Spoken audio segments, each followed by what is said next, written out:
l'Afrique qui bouge. Reportage économique.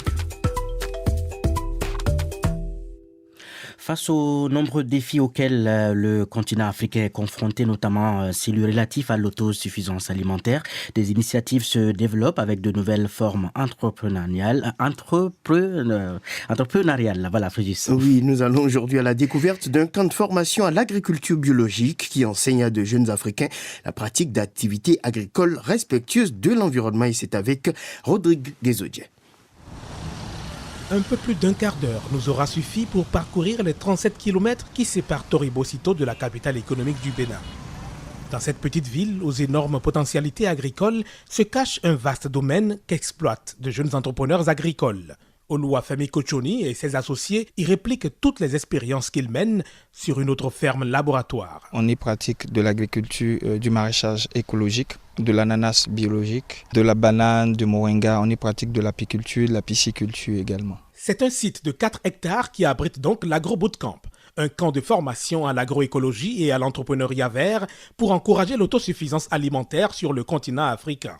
Le site porte à juste titre son nom, de Jardin de l'Espoir. Et quand on donnait le nom les Jardins de l'Espoir, c'était qu'on pensait vraiment que l'agriculture était une alternative. Mais pas n'importe quel type d'agriculture, une agriculture respectueuse de l'environnement. Et on s'est dit qu'on pouvait pratiquer l'agriculture de cette manière et en vivre dignement. C'est justement ce que viennent apprendre à l'Agro-Bootcamp les jeunes Africains, des étudiants, des entrepreneurs dans d'autres secteurs et même des fonctionnaires. Ils sont cette année une cinquantaine de 9 nationalités et dorment sous des tentes installées dans le champ d'où ils doivent se lever tous les matins avant 6 heures pour affronter pendant une semaine les réalités du monde agricole à travers non seulement des séances théoriques, mais aussi et surtout des apprentissages pratiques. Je suis Alexia Nkodia, j'ai 35 ans et je viens de la France, d'origine congolaise, et j'ai atterri ici à l'Agro-Bootcamp. J'ai à cœur de concevoir un projet endogène qui prend vraiment appui sur les réalités locales, donc les réalités de l'Afrique. Et c'est vraiment pour ça que je suis venue me former ici. Alors, ce que j'ai appris déjà, c'est de la technique. Des choses que je ne connaissais pas du tout parce que je ne suis pas du tout de ce domaine-là. Moi, je suis manager de projet et donc j'ai d'autres réalités. Et les premières choses que j'ai apprises, c'est vraiment des techniques. Faire ne serait-ce que du semis, comment mettre des plantes en terre. Enfin, c'est vraiment du basique. Et ce que j'ai appris aussi, c'est comment travailler avec des acteurs locaux et mettre en valeur justement toute la chaîne de valeur. Ici, voilà. Comme ça, au milieu, où tu arrives à... Ça va sécher avec. Aminata Ouedraogo, elle, est venue du Burkina Faso. Cette étudiante en socio-économie rurale est déjà passée dans plusieurs ateliers où, en dehors des techniques agricoles, elle se dit désormais outillée pour lancer son projet. J'avais un projet bien sûr, mais je ne savais pas comment commencer vraiment. Mais à travers ce camp, j'ai compris que non, être porteur de projet, être entrepreneur, ce n'est pas la bouche. Il faut vraiment réfléchir.